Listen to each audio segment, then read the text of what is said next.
President Trump's Ukraine envoy, retired Lieutenant General Keith Kellogg, arriving in Ukraine for talks on Wednesday. This amid a heated war of words right now that's taking place between President Trump, also Ukraine's President Vladimir Zelenskyy. Trump called Zelenskyy a, quote, dictator, has now blamed Ukraine and Zelenskyy for the Russian invasion. Joining us right now to talk about all of this and help us understand what's going on here is Nina Khrushcheva, professor of international affairs at the New School, co-author of In Putin's Footsteps. Good morning to you. Hello. How does this sort of rhetoric change the dynamic all of a sudden, or does it? I don't think it does that much, because we know of Trump, if he doesn't like somebody, he's ultimately it's going to come out in the open. And when Vladimir Zelenskyy in the fall suggested that Ukraine natural resources can be used by the United States or by the West in general as a to explore together, and that will help to cover the costs to help Ukraine. I think Trump took it to heart. Trump really decided that he's going to have 50% of these natural resources, and that's exactly what happened. But then Vladimir Zelenskyy didn't sign this agreement. Got mad. Said, we are going to look into this. This is just a little too much, and so on and so forth.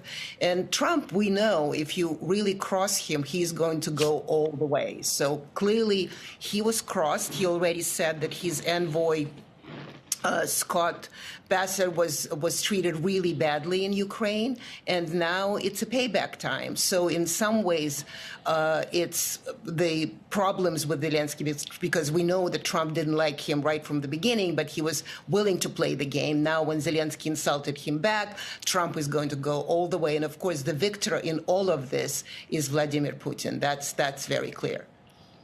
Yeah, does it allow Putin? Or does it play into Putin's hands, Nina? Is that the downside, that the deal that finally, if there is a deal or a peace, is not as lasting? And does Ukraine get to absolutely get the raw end of the deal? If Trump shows his hands now like this, doesn't that give advantage to Putin?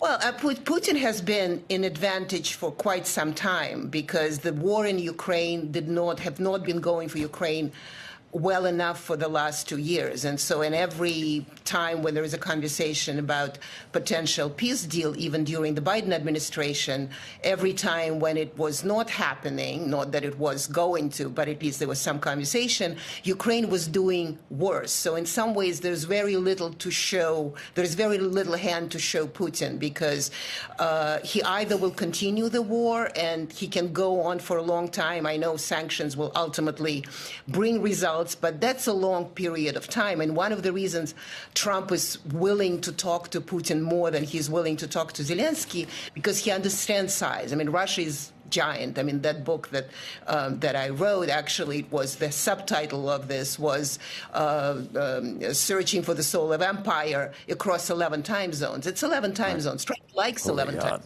So, Nina, how does this end? Let's just go straight to the what I think we're all trying to figure out. Straight to predictions. I think if there is a peace deal, it's not going to go well for Ukraine, but Ukraine will stop bleeding, will stop the war, and preserve the territory that it now has. And then the question is, what happens to other territories that Putin wants? The two cities, Odessa and Kharkiv, these are the cities that need to be protected so Russia doesn't push forward. And I think that's where the security guarantees should come in. And Trump may be able to fix that. But the fact that Ukraine can regain territories that are already lost, I think it's a pipe dream. It may happen diplomatically in some years, but not at this period of time.